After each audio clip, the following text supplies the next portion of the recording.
Hello students, in today's session we are going to discuss the design of shaft based on strength rating, design of shaft based on rigidity, and design of shaft by the ASME code. So how to design the shaft by that three various ways that we are going to discuss here in today's session. So let us discuss first design of shaft based on strength. So for the designing of the shaft based on strength, we must have to know the shafts are subjected to the axial tensile force or bending moment or torsional moment or combination of these three. So in that case, when the shaft is subjected to the axial tensile force, then the tensile stress on the shaft is calculated by simple equation P divided by pi by 4 d square. So P is nothing but tensile force and d is diameter of shaft. That is tensile stress in the shaft. Then if the shaft is subjected to the pure bending moment, only bending moment is there, then how to find out the bending stress? By this equation we can find out bending stress. Sigma b is mby upon I. By putting all these value, mb is bending moment, y is nothing but d by 2, and I is area moment of inertia, pi by 64 d raised to 4 for circular cross section. By simplified this equation, we get bending stress equation is 32 mb upon pi d cube. And similarly, when the shaft is subjected to the only pure torsional moment, then torsional shear stress is calculated by this equation. This is rearrangement of torsion equation. So tau is nothing but mt r upon j. Mt is torsional moment, r is nothing but d by 2, and j is polar moment of inertia. It is pi by 32 into d raised to 4 for circular cross section.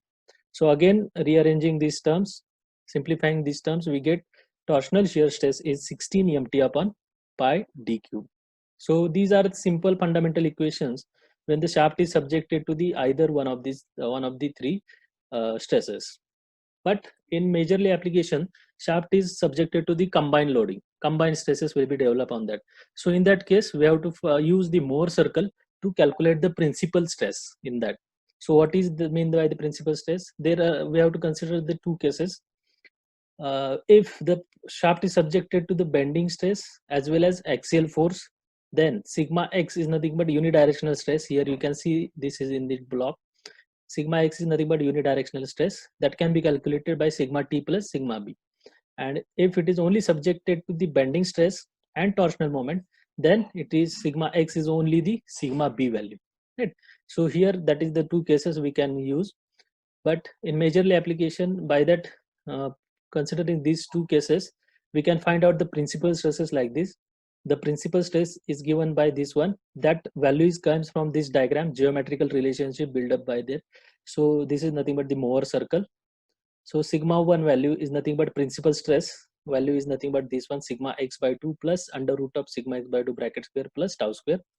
And the principal shear stress is given by tau max, that is maximum shear stress, under root of sigma x by 2 bracket square plus tau square. You can see here tau is nothing but shear stress acting, sigma x is nothing but the unidirectional stress, case 1 or case 2 in between these two. So this is nothing but these two values are important to required to design the shaft. So again, shafts are designed based on the maximum shear stress theory or maximum principal stress theory based on strength. If we concentrate upon based on strength rating, then there are two methods again. So maximum principal stress theory is nothing but this one. If the shaft is subjected to the bending and torsional moment without any axial force we consider, then we use maximum principal stress theory like this. We know this equation, sigma b is nothing but 32 mb upon pi d cube, tau is equal to 16 mt upon pi d cube. We discussed this previous slides. So sigma 1, by putting all these two equations in this sigma 1 equation, we'll get this value. So by putting this one, we get sigma 1 ultimately by taking 16 upon pi d cube common from this all these terms, then 16 upon pi d cube into the bracket mb plus under root of mb square plus mt square. That is the principal stress value. And that principal stress value we have to equate with the permissible value of maximum principal stress, and that is given by this equation. Sigma 1 is nothing but syt divided by factor of safety. So by putting this sigma 1 value in this equation, we can get the diameter, this one. That is the simple design procedure of shaft. So this is maximum principal stress theory, and we must know that the maximum principal stress theory is good for brittle material. So similarly, as this is maximum principal stress theory, second theory is nothing but maximum shear stress theory. Again, we know this equation, sigma b equation and shear stress equation, that are the stresses induced in the shaft. But we get that tau max equation from the Mohr circle. Tau max is equal to under root of sigma x by 2 bracket square plus tau square. So by putting these two values in this equation, we get the final equation like this: 16 upon pi d cube under root of mb square plus mt square. This is the equation for maximum stress, tau max. So again, according to maximum shear stress theory, SSY is equal to 0.5 SYT. SSY is nothing but shear stress in yielding, and this is nothing but the yield strength in tension. Right? These two stress relations, we develop a relation according to maximum shear stress theory is nothing but SSY is equal to 0.5 SYT. Again, we can calculate the maximum allowable permissible maximum shear stress, that is nothing but the SSY divided by factor of safety. So again, putting this equation, 0.5 SYT divided by factor of safety. The SYT is depend on material strength is there. So this is nothing but by putting this value here in this equation, we can get the again diameter. That is how we get the diameter by the maximum shear stress theory. So again, this maximum shear stress theory is applicable to ductile material. Right? So since the shafts are made up of ductile material, it is more logical to apply this theory to the shaft rather than designing the shaft based on principal stress theory. So we use maximum shear stress theory all the time to design the shaft. So again, rewrite this equation, tau max and sigma 1, these are the final equation based on maximum principal stress theory and based on maximum shear stress theory. So in that two equations, we consider, suppose first equation, in that this under root mb square plus mt square is called as equivalent torsional moment. Right? So what is equivalent torsional moment? So it is defined as the torsional moment which when acting alone will produce the same torsional shear stress in the shaft as under combination of bending moment as well as torsional moment. So similarly, second term, if you consider the second equation, this bracketed term is called as equivalent bending moment. So here again, equivalent bending moment is defined as the bending moment which when acting alone will produce the same bending stress in the shaft as under the combined action of bending moment and torsional moment. So this is all about the maximum shear stress theory and maximum principal stress theory.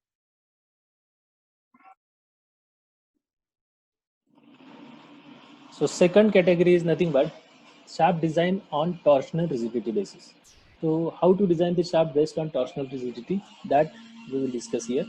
So as a transmission shaft is said to be rigid on the basis of torsional rigidity if it does not twist much under the action of external torque. It should not getting twisted. So in certain application like machine tool spindle, it is necessary to design a shaft on the basis of torsional rigidity. So how to design the torque shaft on the torsional rigidity we will discuss here. That is on the basis of permissible angle of twist per meter length of the shaft. What is torsional rigidity means? We have to restrict this permissible angle of twist, that is nothing but per meter length of the shaft. So what is that angle of twist and how to design that we will discuss here. So the angle of twist in radian is given by this equation. We know this equation, this is a part of torsional equation. Mtj is equal to g theta by L, that is the torsion equation. So by using this torsion equation and rearranging in terms of theta r, that equation becomes theta r is mtl upon j into g, where what is that terms? Mt is nothing but torsional moment, L is nothing but length of the shaft, j is nothing but polar moment of inertia, and g is nothing but modulus of rigidity, where the theta r is angle of twist. So converting it into this will be in radian theta r. So this should be converted into the degree by multiplying 180 by pi. So theta in degree will become this equation. By putting for solid circular shaft, for circular cross section, polar moment of inertia is pi by 32 into d raised to 4. By putting this value here in this equation, the ultimate equation will become for the theta, that is equal to 584 mtl upon gd raised to 4. So what is that theta? Theta is nothing but angle of twist, or we call it a permissible angle of twist in degree. So what is that permissible range? What is the range of that permissible value of theta is given? So the permissible angle of twist for the machine tool application, here various application, various values of theta is available.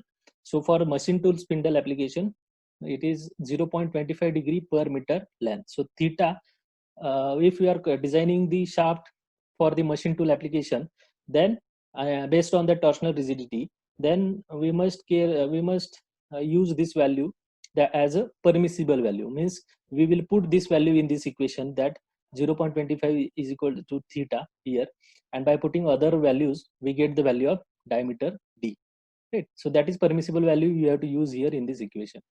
Similarly, for the line shaft is there, if the shaft is one type of is nothing but line shaft, then that theta is nothing but 30 degree per meter length. That is the limiting value of that line shaft.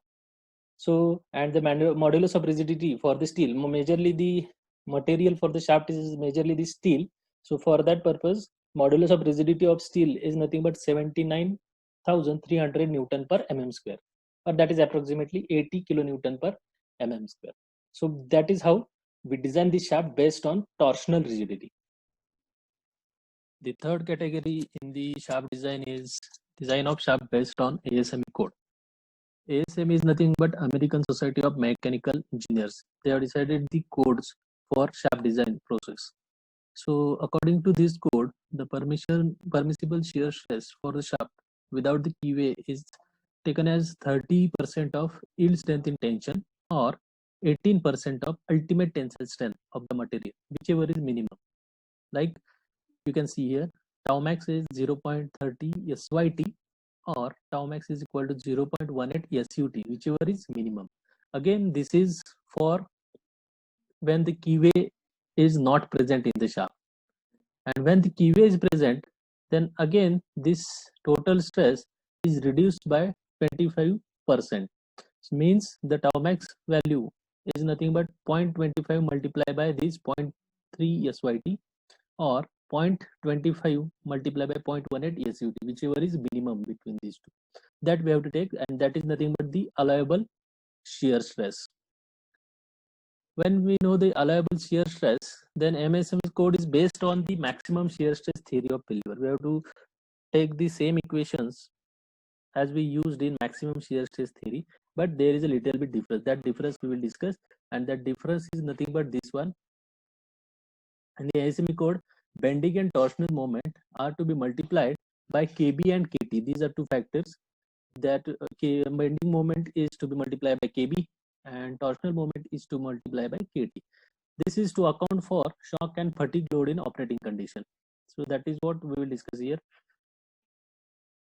So this is nothing but the according to maximum shear stress theory, we know that formula tau max is 16 upon pi d cube, and to bracket here the additional is nothing but KB and KT. We have to multiply KB to MB and KT to MT. That is nothing but the according to ASME code. That is the difference between maximum shear stress theory and ASME codes in the shaft design, where we can see the KB is combined shock and fatigue factor applied to bending moment, and KT is combined shock and fatigue factor applied to the torsional moment. Generally, these two factors are used to account the shock and fatigue loading in the shaft.